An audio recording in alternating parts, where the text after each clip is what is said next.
huge overhanging rafter. A second woman was also arrested after the action on obstruction charges. The two made their move during the second quarter and kept the banner in place during the rest of the game, after which they willingly climbed up their ropes and were arrested. U.S. Bank is one of the many financial institutions that have lent Energy Transfer Partners the money to build the $3.8 billion pipeline that crosses 4 states, and of course, goes across the sovereign territory of the Sioux Nation. While hundreds are still camped in intense below-zero temperatures in North Dakota, determined to stop the pipeline, the campaign to end the funding is taking place around the country with demonstrations and direct actions at a variety of banks. So more power to them. I couldn't believe it. I saw the picture online and I went, oh my gosh, how did they get up there? Yeah, that's amazing. Yes. We'll move right away to This Week in Labor History from Paul. Thanks, Diane. Beginning at 7 a.m. on New Year's Day in 1983, women peace activists crept through the frosty mist at Greenham Common Peace Camp in England. They propped 6 ladders against a 12-foot high perimeter fence, which stretched for 9 miles around the Greenham Common missile base. Then laying old carpets across the barbed wire, they streamed over into the top secret Ministry of Defense property. The women, cheering, dancing, and singing peace songs, climbed on top of the 50-foot silos where 96 U.S. nuclear cruise missiles were due to be placed later that year. They were not spotted by Special Ministry of Defense police and U.S. Air Force guards patrolling the fence. By the time civilian police intervened, 44 demonstrators had got into the base. Before getting arrested, they formed a circle and danced, silhouetted against the dawn of a new day. One of the women left outside the fence, 29-year-old Deborah Law, said, "This is a symbol of hope for the new year." After 40 minutes, the demonstrators were carried down from the silos by police and taken by bus to Newberry Police Station 2 miles away. They were all charged with behavior likely to cause a breach of the peace. During the 1980s, many women's anti-nuclear groups emerged in response to United States testing and deployment of cruise missiles in Europe and beyond. The origin of the Greenham Common Peace Camp goes back to August 1981, when a group of women began a march from Cardiff, Wales to Berkshire, England. The Welsh group was called Women for Life on Earth, and the destination of the march was the Greenham Common Air Base. 36 women, 4 men, and several children walked 120 miles. It took them 10 days. The women were greatly concerned by the 1980 decision to site the cruise missiles at the base. The women arrived at the air base on September 5th, 1981. The first direct action of the Greenham Common Peace Camp happened that September when 36 women chained themselves to the base fence in protest against nuclear weapons. In February 1982, it was decided that the protests should involve women only. Although this policy would be continually debated, the argument was that the women, only the women knew the nature of the peace camp and could give women space to express their beliefs and assert their politics in their own names and traditions without the customary dominance of men. In May 1982, the women were evicted by the Newberry District Council. Bailiffs and police used bulldozers to clear tents and other possessions from the camp. The camp relocated 20 feet down the road to an area of land not owned by the Newberry District Council. In December 1982, 30,000 women responded to a chain lantern sent out and joined hands around the base event. Linking arms, they entirely surrounded the 9 miles of perimeter fence. It was an astonishing show of strength. The following day, the Daily Mirror newspaper carried a single word as its front page headline: peace.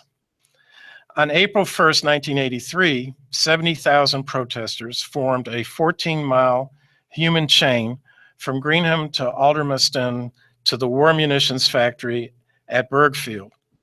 On May 24th, 1983, in celebration of the International Women's Day for Disarmament, women were encouraged to carry Greenham home and take action in their own communities.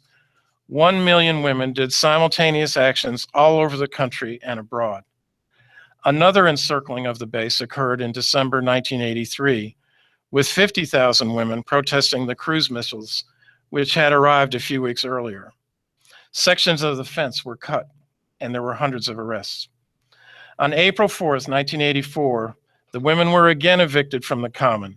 Again, by nightfall, many had returned to reform the camp. During a 10-day action in September 1984, about 10,000 women camped at the base. That month, British Prime Minister Margaret Thatcher announced that she would get rid of the camp, and after that, evictions occurred almost every day. In January 1987, although Parliament had been told that there were no longer any women at Greenham, small groups of women cut down parts of the perimeter fence at the air base every night for a week. In 1987, the United States and the Soviet Union signed an agreement whereby cruise missiles were to be removed from Europe. The missiles were deactivated in 1991, although evictions at Greenham Common continued until 1995. The media attention surrounding the Greenham Common Peace Camp prompted the creation of other peace camps at more than a dozen sites in Britain and elsewhere in Europe.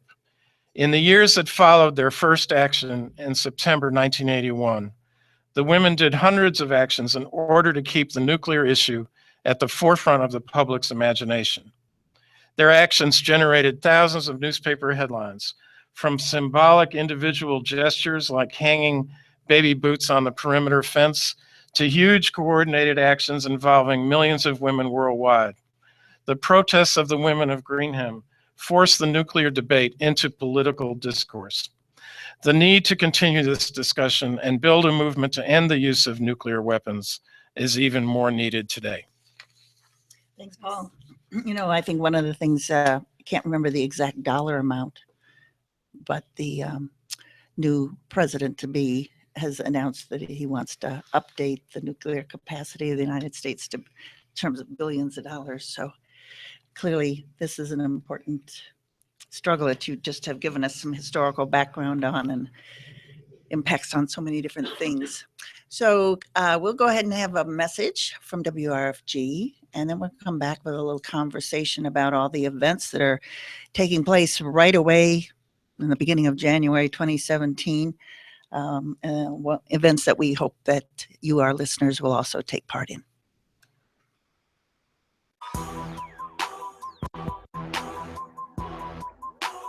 Dr. Mutulu Shakur has been incarcerated for over 30 years, where he's been denied parole 8 times despite taking full responsibility for his actions and committing himself to community healing and alternative dispute resolution mechanisms while under state control. Dr. Mutulu Shakur, in his own words, have stated, "For many years, I have been a staunch advocate for the establishment of a truth and reconciliation process to address issues of racial and economic disparities. I have been influenced by examples in South Africa, Latin America, and Northern Ireland, and here in the United States of efforts at justice through the pursuit of truth and reconciliation." Dr. Shakur has faced serious health challenges and continues to struggle to maintain his own well-being. His health challenges include severe heart disease, advanced diabetes, and glaucoma. These conditions are life-threatening and would be much better dealt with outside prison. We do not want to see Dr. Shakur die while in custody. All of Dr. Mutulu Shakur's co-defendants have been released and are living and working as fully productive individuals. They are teachers, writers, service providers, counselors, and artists. To grant the release of Dr. Shakur from President Obama will be a stunning and far-reaching act of mercy and love. This action would challenge the existing paradigm of punishment and revenge that has been responsible for so much of our current crisis of mass incarceration. His release will be a great step towards reconciliation. For more information about the petition to grant Dr. Mutulu Shakur executive clemency, the website is campaigns.organize4.org. Dr. Mutulu Shakur executive clemency. This is the public service.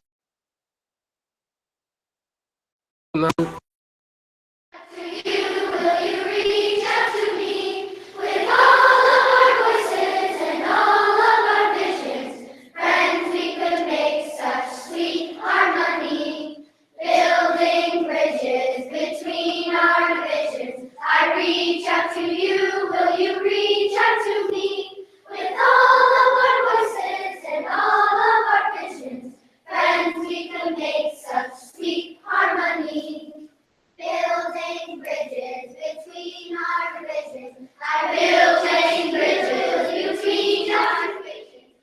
You are listening to Labor Forum, and what you're hearing behind us is the Pike School Middle School singing Building Bridges. That was a song from a songbook found by the Greenham Common Women's Peace Camp. Welcome back to Labor Forum. So we're just going to have a brief discussion about all the different things that are going on. As I mentioned, all of us are involved in the January 20th counter-inaugural protest. But before that, the whole week before that, there's a whole series of events that traditionally happen as part of the MLK birthday celebrations. I just want to run through them very quickly. January 13th is a Friday, and that is when the AFL-CIO, the Atlanta North Georgia Labor Council, holds a labor breakfast. And it is always held, I think it starts about 8:30. It's in a downtown hotel. If you are interested in joining in on labor folks and their allies in celebrating the legacy of Dr. King and his relationship to the struggle of workers, the telephone number for ticket information is 404-525-3559. And you can look that up. That is the Labor Council office in the IBEW building. On Saturday and Sunday, open door, many people, we've had Ed and Murphy and others on who for, I don't know, 30 some years have done work in regard to homelessness, the death penalty, and prisoners in general. They are moving to Baltimore, and so there's 2 days of events to sort of celebrate all that they have accomplished and all that they have meant to the movement here in Atlanta.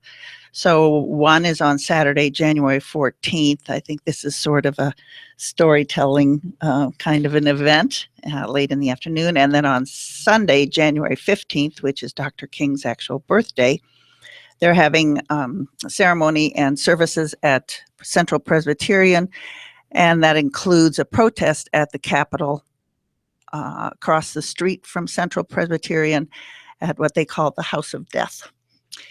And then, of course, Monday, which is the holiday day, first in the morning, there's the Audre Lorde Bayard Rustin Breakfast, which is organized by the LGBTQ community, and allies are welcome to come. And I don't have the website for that, but I'm sure if you looked up Audre Lorde Bayard Rustin Breakfast, you would find the information. It starts early in the morning. And then, of course, the march itself starts later that afternoon. Goes down Peachtree, turns on Auburn, and ends up at the King gravesite area. And I believe it's starting at 1 o'clock. And any place along Peachtree from Baker to Auburn and down, you would be able to join that march. And that's those days. And then, of course, we come to January 20th. Paul, would you like, or Dawn, any info on the January 20th demonstration here in Atlanta? I can give the information. This is on the Facebook page for the People's Inauguration March and Rally. This coalition was initiated by the Georgia Not One More Deportation Coalition and the Georgia Latino Alliance for Human Rights.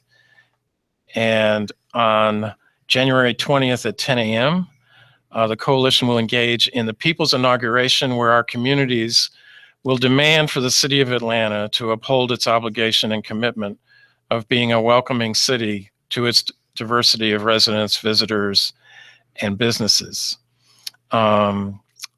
The action will start at 10 a.m. at Troy Davis Park, Woodruff Park, on Friday, January 20th. The address is 51 Peachtree Street, and there'll be a march to City Hall from there. So, of course, this is taking place in conjunction with the massive demonstrations which are expected in Washington, D.C. Multiple groups have called for different kinds of demonstrations, rallies, direct action, all different kinds of things taking place to make clear that there is no mandate from the voters and the people of the United States for the measures that Donald Trump, the incoming president, has already announced and that have been sort of definitely identified by the people that he has chosen to be part of his cabinet. So we have a labor secretary who's been nominated, who's opposed to really to workers, opposed to any kind of minimum wage, as opposed to any kind of worker rights or safety regulations. We could just go down the line. He has nominated a person for Department of Education who in fact does not agree that public education should be funded and wants to turn all that money over to private charters and vouchers. Anybody else want to choose one of the other ones to talk about? Department of Energy. That's Rick Perry, right? Mhm. Yeah, Rick Perry, when he was running for president, wanted to abolish the Department of Energy. And of course, that is not just dealing with nuclear issues and other things. It's also dealing with scientists who are working on climate change. Like And the head of HUD, or he, All right, head of he plays Ben on Ben Carson. Carson, be the head Ben of HUD. Carson, who I'm sure everybody's head swiveled on that one. Who's And never- one promising sign of resistance in the Department of Energy was Trump's demand for the names of the people who were doing research on climate change that they refused to turn it over. turn over. So Right. Health and Human Services. Well, there's already a call-in day that's been announced for January 4th because they have announced huge cuts in Medicaid, Medicare, Social Security, all the kind of social network that maintains just people's living who are seniors, disabled, elderly, sick, etc. Oh, and of course we have all the generals. Right. All the generals in charge of the Pentagon and the Department of Defense. I'm sure I'm forgetting the some. Interior, the oil driller, isn't he an oil driller? Something. Yeah. Ryan Zink. Yeah. From Montana. Okay. It's Anyway. the opposite of whatever you think it's supposed to be. Whatever it is supposed to be. So it's very clear that there's going to have to be. People are saying that on January 20th will be sort of like the opening of the resistance movement. Obviously, it's going to take some time for these people to get in position, and obviously as well, of course, the fact that the Congress has said that the first thing they're going to do is repeal Obamacare. Now, many of us were for single payer, never felt Obamacare was the solution, but very clearly there's some 20 million people who now have some form of health insurance under this act, this law, and there's no replacement. So it's again quite unclear. And so we get the sense that not just in Atlanta, but around the country, in Washington, D.C., on January 20th, there will be many, many voices raised to try to talk about what the real solutions are. And we try here on the Labor Forum, obviously, to talk about what workers and their families really need. So with that, we'll have one more message from WRFG, and then we're going to have Blinn come on and talk to us about the local organizing here for the march that's going to take place on January 21. And I think that we're going to be one of the first places that you're going to be able to get the info right from the horse's mouth, so to speak, about all the plans and the organizing that's taking place. So please stay tuned.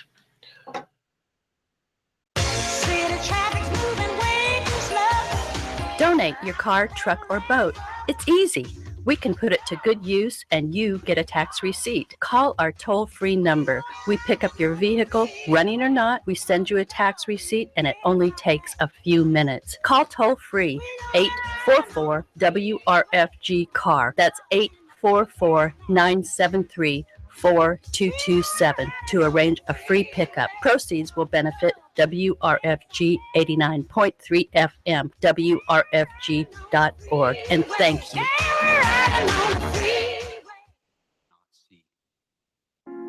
We live on an industrial reservation. We are the Halusa Nation.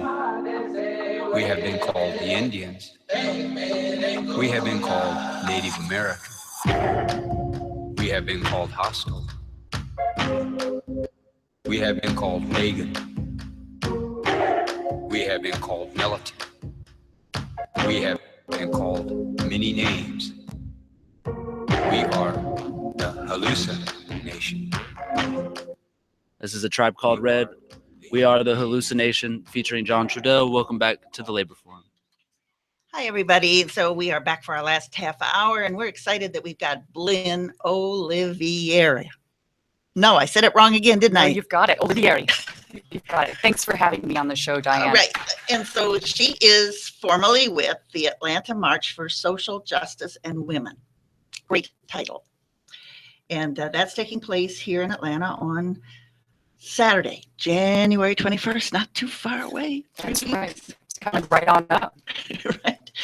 And this is, again, a sister march to the one that's taking place in Washington, which is also anticipated to bring out tens and tens and tens of thousands of people. So, but we're mostly going to talk about what's happening here in Atlanta. So, Blynn, if you wouldn't mind just sort of, since this is your first time on the program, welcome, by the way, if you would just let folks know who you are.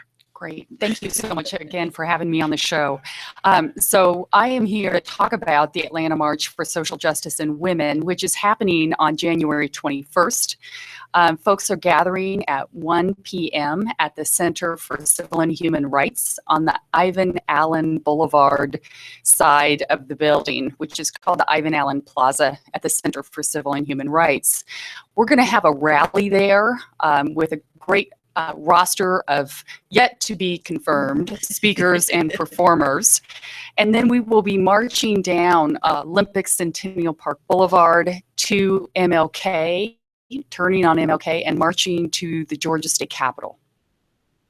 So could you talk a little bit? I mean, obviously, there's this big demonstration happening in Washington. How many other cities are having similar marches? Over 150 marches are happening, not only across the United States, but worldwide, including, I think I just got word of one being formed in Australia today. All right. So what is it that has prompted this immense desire to mobilize? I mean, what are the issues? What are the demands? Right. As word of election results came in, I think so many people were feeling shocked, afraid, and angry. People of color, immigrants, people with disabilities, the LGBTQI community, and women were in particular very concerned about the hateful rhetoric of the campaign. We are highly concerned about how the Trump administration and emboldened politicians and individuals across the nation and the states and white supremacist groups will roll back advances and work to the detriment of people's rights, of our environment, and of economic equity. Okay.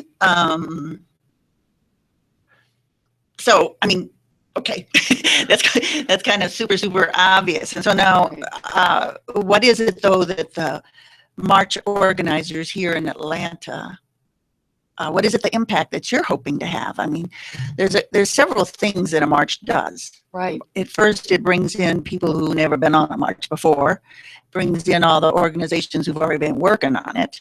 But what is the next step after this march? Maybe I'm jumping the gun. Maybe we should talk a little bit more about the march, but I'm just curious as to what it is that those of you who are putting so many hours in to get this together, obviously, what is it you want to accomplish that day, but then what is it you want to accomplish past that day? I think that's a really, really important question, and one that should be spoken about widely, because, and I'm going to be part of the January 20th People's Inauguration demonstration as well. I think that the Atlanta March for Social Justice and Women on January 21st is sort of part and parcel of a number of different demonstrations that are happening. You know, we can speak about Georgia in particular, but across our nation, in response and advocacy of protecting people's rights. And I think that the really important thing is that these direct actions that are happening in January and have in fact been happening in Atlanta through fantastic organization groups like Motley Rose and other individuals and other mobilizing forces, is to start to create a sense of social cohesion. A gathering of people who can begin to organize, who can begin to sort of not only just vent their emotions, but gather together as people in recognition that we want positive change for our state in particular. I think a lot of these activities are focused on local change, which I think is really very important right now, and to empower people. Like, your involvement in these demonstrations is an important part of empowering people to become more involved civically and politically. And that through these actions and through strategic planning, that we will make positive change for our country. That sounds wonderful. That sounds really Thank good. you, Dawn. I'm going to play devil's advocate here for a second. I'm sorry. There are organizations that are saying, oh yeah, that looks really good. That looks wonderful. We would really come out and support you. But what would you say to the organizations that would say, well, these just look like a bunch of angry white women that are mad that Hillary Clinton didn't win, because where were they before this Donald Trump? You know, before, when there was thousands in the street coming out about the police violence and killing, and just we were fighting against gentrifications in our community, and just the different things that's been happening in the Black community. Why should we back this march? Why should we join in with you and back this march? That's a really important point, and I'm really glad you brought up that question, Dawn, because I think that there is sort of this understanding and identification of this bifurcation in women's movements, and that what I see is that there really needs to be an acknowledgement of the differences of people's experiences, and to actually have greater listening to each other. And I think you're exactly right. I think that in the history of feminism, there was a time where white women's voices drowned out everybody else in their work for advancing women's rights and other people's rights as well. I can just say personally, I've been and politically active since I was 18. And I think, and especially one of my areas of focus was on marriage equality, because I felt that that was a civil right that people were entitled to. And at my, and I have been involved in some part, to some appropriate level, for me being a white Jewish woman, in the Black Lives Matter movement, because I work at a university that is 44% African American, and my students' concerns are my concerns, because I can see how police brutality has impacted their lives, that they are fearful, and that they are, as young people, as college-age students, struggling to find a way to take action against police brutality and to create a sense of justice for the Black community. This is a program called the Labor Forum, and as Yes. we stated at the beginning, every issue from war to gentrification to the environment is a worker issue. And one of the things that I read today was about, we did a small report about the minimum wage being increased, and there was this report that there are 23.5 million workers who work in low-wage jobs, and of that enormous a number, 19 million are women. So I was wondering if you could also talk about this issue as well. I think sometimes the understanding of what the situation of the majority of women is in the society, those that are the most impacted by the very policies that the Trump administration has already proclaimed it's going to do.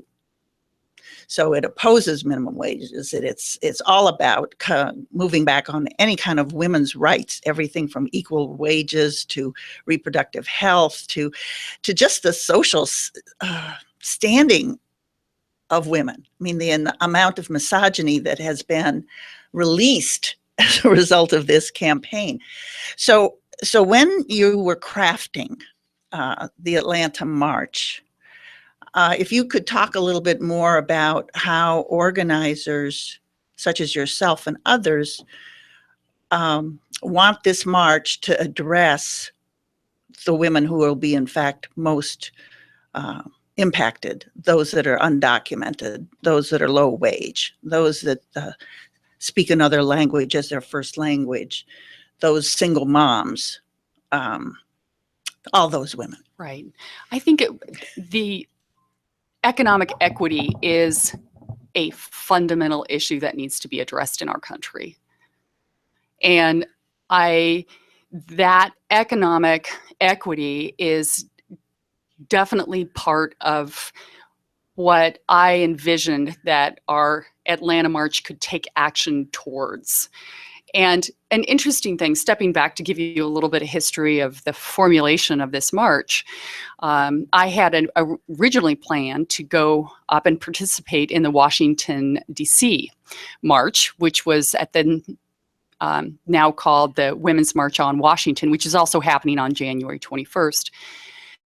And to become a little bit troubled by, of course, their appropriation of historically Black March titles, and that they later addressed that.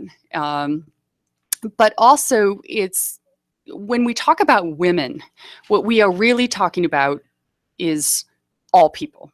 I mean, I think that there's particular areas of concern for women, reproductive rights, economic parity.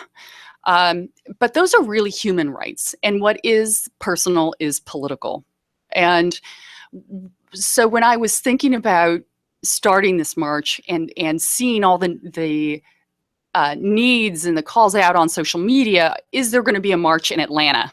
And I'm like, okay, I really need to step in here and say, yes, I'm going to organize a march in Atlanta for all the folks who can't get up to Washington, D.C. And we need local movement to focus on local and state level issues. That when I was formulating the title, that's why I put social justice first. And our mission is that we march together as members of underrepresented groups, as women and as allies, in solidarity to defend the most marginalized among us, for equity and social justice, and to use our strength to create a lasting impact. Okay, so the Georgia Assembly goes into session January 9th. And this march is going to take place roughly 2 weeks after that. And so you were talking about local impact. So now my question goes to what happens after the march? Right. After the march.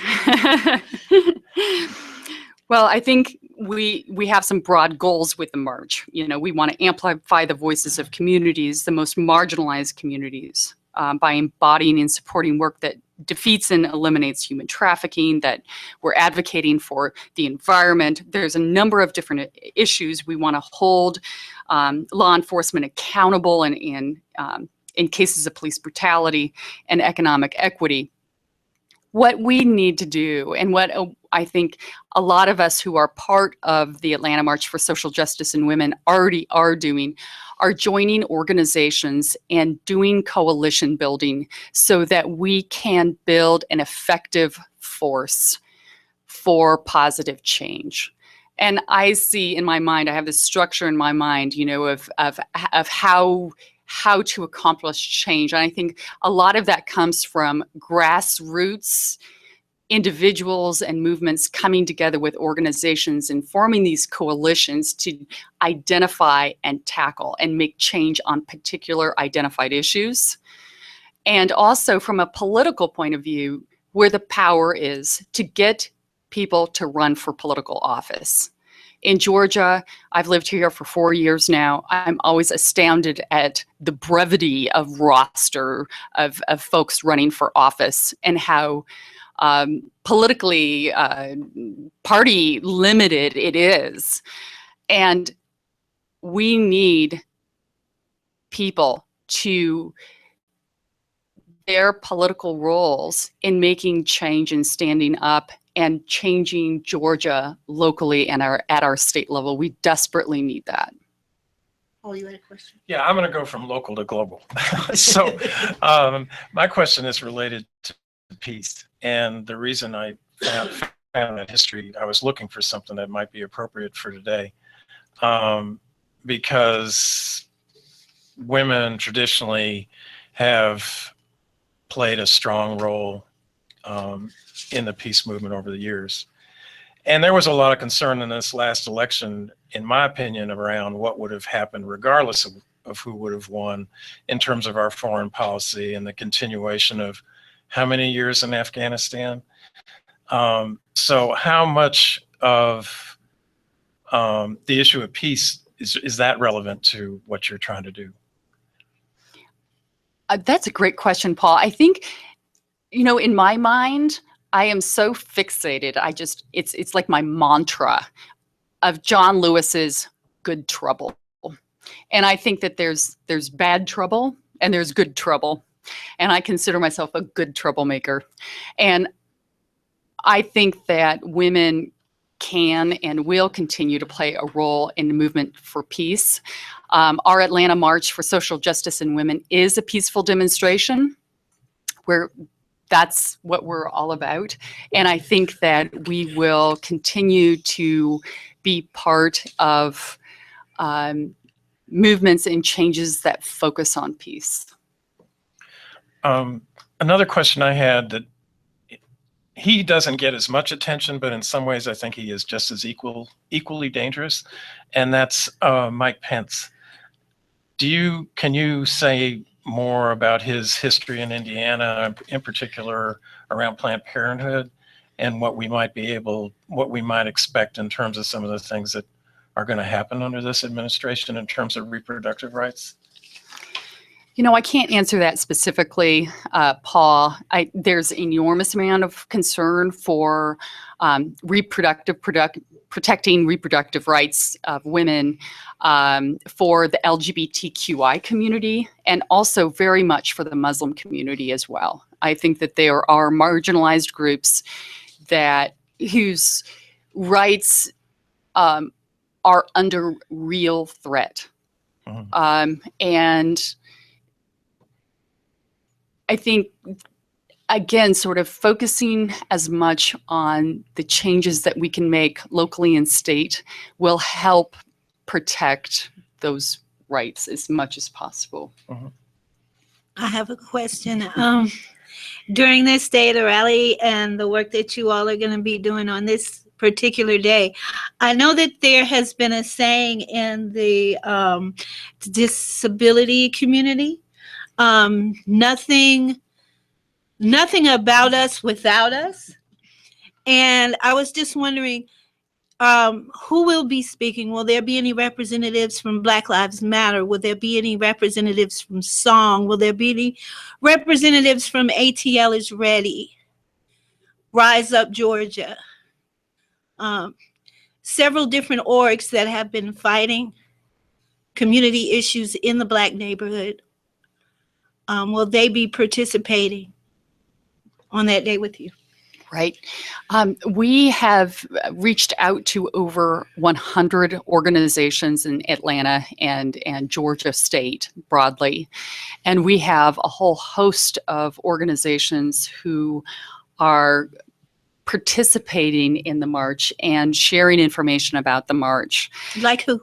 And that includes Planned Parenthood. Now I'm going to get the list wrong. I don't know. I don't have that list in front of me.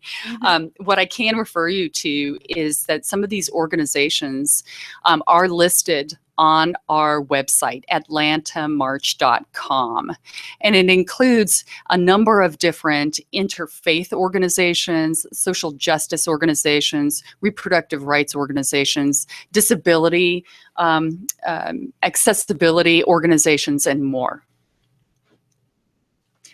All right, so so the march is 2 weeks and something away. And so if there are folks out there who are listening, who are curious, want to help, want to go, just want more information, what is the best way for people to find out about the details? And more specifically, again, since there could be very well that there are people who want to participate in some way, want to know that. So who do they reach out to, or how do they reach out? We have a website, atlantamarch.com, as well as we have an event page on Facebook. And we are really encouraging people to sign up, saying that they will attend, so we get a better idea of our numbers. We are a permitted march for over 10,000. We expect potentially, the big number is 20,000. We can expect about 10,000 people. So it will be a massive demonstration. And whether you are marching or not, we encourage you to follow our website. We have a map on our website that has various information about accessibility for those with limited mobility, and restroom locations, and information on parking. And embedded in the map, you can see transportation, public transportation like MARTA stations and MARTA bus stations and things like that on the map. So really checking out our website. We are actively still seeking volunteers and welcome that. And on our atlantamarch.com website, we have a volunteer form that is just fabulous. So we encourage volunteers, and we also have a fundraising site up, and any kind of funds to help offset the costs of, hiring Atlanta police and offsetting our kind of the safety and medical requirements, as well as, permit costs and all the infrastructure that goes along with creating a major event like this, like porta potties. I think about porta potties all the time. So the rally is going to be at the beginning of the march, and then what happens at the Capitol? At the Georgia State Capitol, there will also be a rally, and that will be a specific roster of speakers who will be calling people to action, to specific actions, to becoming politically involved, to becoming civically engaged. All right, so just a final question / comment. So in other words, people are encouraged to come with their signs, their banners, and actually help organize on the ground for the issues that they're involved in as well. Absolutely. Come with your signs and banners that are issues that you care about, because that is part and parcel of what we're trying to do here. And everyone is welcome to the Atlanta March for Social Justice and Women. Let's show our might, our power of making positive change for Georgians. And everyone is welcome to join us on January 21st at 1 p.m. at the Center for Civil and Human Rights. All right. Any last questions? I would like to ask, I'm a single mom. Right now I am on a job, going back to a job making $8.50 an hour. I live in a community that has basically plagued by crime. There's gentrification moving closer and closer to my community. How would you speak to women like me in my situation? How would you get them to get up and come get me to support you? Just in regular layman's terms, quick, 1 minute. How could you get me to support you? I think that the method that we've used is really reaching out to a number of different organizations who are working in various communities. So that's been a lot of the way that we have sought participants and sought volunteers and participation in organizing this march is by outreaching first to a panoply of different organizations. But I think that, speaking to women in the communities is really important. And we are hoping that as we build trust and as we work together in solidarity with a number of different movements and organizations and coalitions in Atlanta, that people will all see that we all need to unify in solidarity in these actions to make positive change. All right, thanks, Lynn, for coming in and presenting all this information. One of the things I was thinking about is that you're at the tail end of literally 7 days of all kinds of other activities. So on the one hand, that presents you a great opportunity because you can go to all the other activities with flyers or information. And but then you've just got the situation of people who've been to 1, 2, 3, 4 things already, and now it's Saturday. I think the thing, though, is that there is going to be so much momentum that builds out of what happens in Washington and around the country in relation to this incoming Trump administration, that many people are seeing that whatever reason people gave for why they couldn't be involved before on just literally every issue that you can think of, that there is now a million reasons to do whatever you can. That there's not a worker whose job is safe from lower wages and more worsening conditions. There's not a person that lives in a community who can't fear about their housing costs or their mortgage or their taxes. There's not a student who can't worry about increased debt. And there's just no sick person who can't worry about hospitals being closed, their Social Security being cut, their Medicaid and Medicare being cut. There's just everything. And of course, we just can't even go to all the issues in this last few seconds. So I'm really hoping that all of us here at the Labor Forum have been involved for years in trying to do exactly what you are stating the goal of this march. And so we have a vested interest in there being a success for all marches and all attempts at unity. Thank you so much. Thank you. And we are done for today. We will be back again next Monday, January 9th, already moving along in 2017. Goodbye for all of us. Thank you.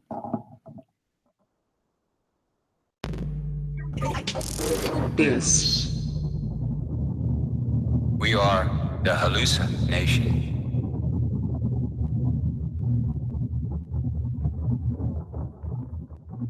We are the evolution,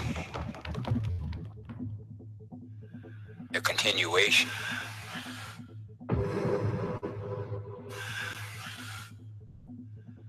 We are the Halusa Nation. Our DNA is of earth and sky. Our DNA is of past and future. The people, the people, the people.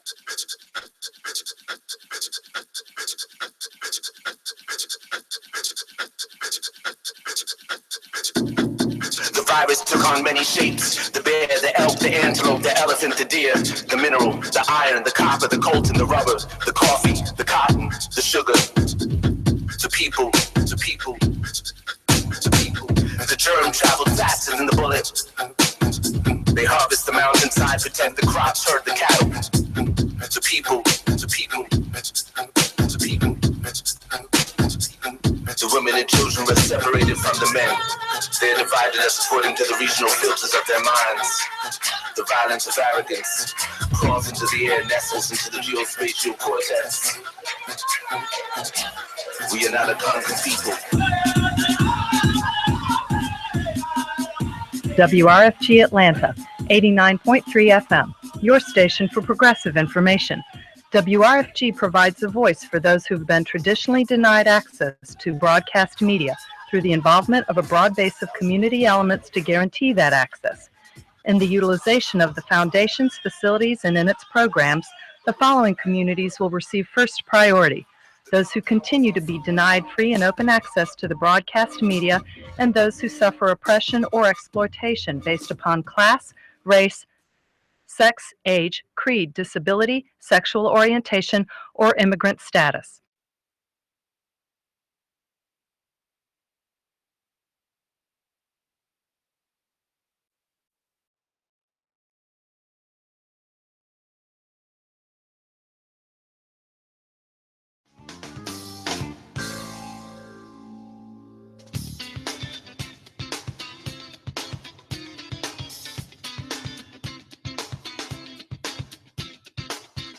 From Pacifica, this is Democracy Now! In a few weeks from now, if there is a platform on which I will be privileged to stand and speak, my opening remarks will probably be something like, "Welcome to the Fourth Reich."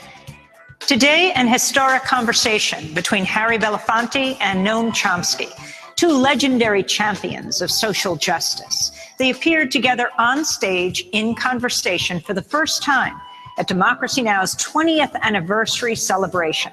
We'll air that conversation and Noam Chomsky's major address on Donald Trump and the dire threats facing our planet. And at this point, the two major threats to survival begin to converge. One is environmental catastrophe, the other is nuclear war, another threat that is increasing right before our eyes. Today, Noam Chomsky, Harry Belafonte, and more coming up.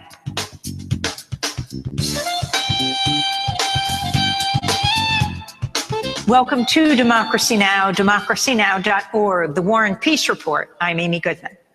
On December 5th, over 2,300 people packed into the historic Riverside Church here in Manhattan to celebrate the 20th anniversary of Democracy Now! Democracy Now! First went on the air on the eve of the 1996 New Hampshire primary. The date was February 19th, 1996. The show began as a radio show on 9 radio stations. Today, over 5,000 episodes later, Democracy Now! NewsHour airs on over 1,400 public television and radio stations across the globe. Among those who spoke at the celebration of Democracy Now! Was Noam Chomsky, the world-renowned political dissident, linguist, and author. He's professor emeritus at the Massachusetts Institute of Technology and author of more than 100 books. For the young people among you, a special word. You'll be facing problems that have never arisen in the 200,000 years of human history. Hard, demanding problems. It's a burden that you can't ignore, and we'll all, you in particular, and all the rest of us will have to be in there struggling hard to save the human species from a pretty grim fate. Well, my wife and I happened to be in Europe on November 8th, that fateful day. In fact, in Barcelona, where we watched the results come in. That had special personal resonance for me. The first article I wrote, or at least that I can remember, was in February 1939. It was about the fall of Barcelona to Franco's fascist forces. And the article, which I'm sure was not very memorable, was about the apparently inexorable spread of fascism over Europe